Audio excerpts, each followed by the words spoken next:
ಗಾಂಧಿ ಕಥನವನ್ನ ಓದುವಾಗ DS ನಾಗಭೂಷಣ ಅವರು ಅವರ ಜೀವನ ಸಂಗಾತಿ ಆ ಸಂದರ್ಭದಲ್ಲಿ ಗಾಂಧಿ ಕಥನವನ್ನು ಬರೆಯುವಾಗ ಮೇಡಮ್ ಜೊತೆಗೆ ನಿಂತು ಬಹುಶಃ ಯಾವ ಪುಟದಲ್ಲಿ ಏನಿದೆ ಅನ್ನೋದನ್ನ ನಾಗಭೂಷಣ್ ಸರ್ ಅವರಿಗಿಂತ ಹೆಚ್ಚಾಗಿ ಮೇಡಮ್ ಅದನ್ನ ಹೇಳಬಲ್ಲಷ್ಟು ಪಾಂಡಿತ್ಯವನ್ನ ಹೊಂದಿಕೊಂಡು ಅವರ ಜೊತೆಗೆ ಅರತು ನೂರತ್ತು ಪುಸ್ತಕವಾಗಿ ಹೊರಗಡೆ ತರೋದಕ್ಕೆ ಹಾಸನದಲ್ಲೂ 2ನೇ ಸಾರಿ ಅದು ಬಿಡುಗಡೆಗೊಂಡಿತ್ತು.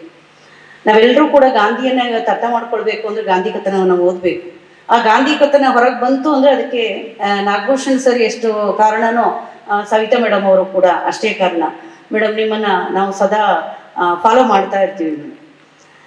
ಇವೆಲ್ಲವೂ ಕೂಡ ನಮಗೆ ಪುರುಷರು ಮತ್ತು ಸ್ತ್ರೀಯರಿಬ್ಬರು ಕೂಡ ಒಂದು ನಾಣ್ಯದ 2 ಮುಖಗಳು ಅನ್ನುವುದನ್ನ ಸಾಧಿಸಿ ತೋರಿಸುವಂತಹದ್ದು. ಅದರಲ್ಲಿ ನಮ್ಮ ರೂಪಾ ಹಾಸನ್ ಅವರ ಬದುಕು, ಅವರ ವೈಯಕ್ತಿಕ ಬದುಕು, ಜಾನ ತೇಜಶ್ರೀ ಅವರು, ಅವರ ಪತಿ ಪತ್ನಿ, ಇವೆಲ್ಲವನ್ನ ನೋಡಿದಾಗ ಬಹುಶಃ ಮಹಿಳಾ ದಿನಾಚರಣೆ ಅಂತಂದಾಗ ಪುರುಷ ಮತ್ತು ಸ್ತ್ರೀಯರಿಬ್ಬರೂ ನಮ್ಮ ಬೇಂದ್ರೆಯವರು ಹೇಳಿದ ಹಾಗೆ ಅಂಟಿಕೊಂಡಿರುವಂತಹ ಬದುಕು.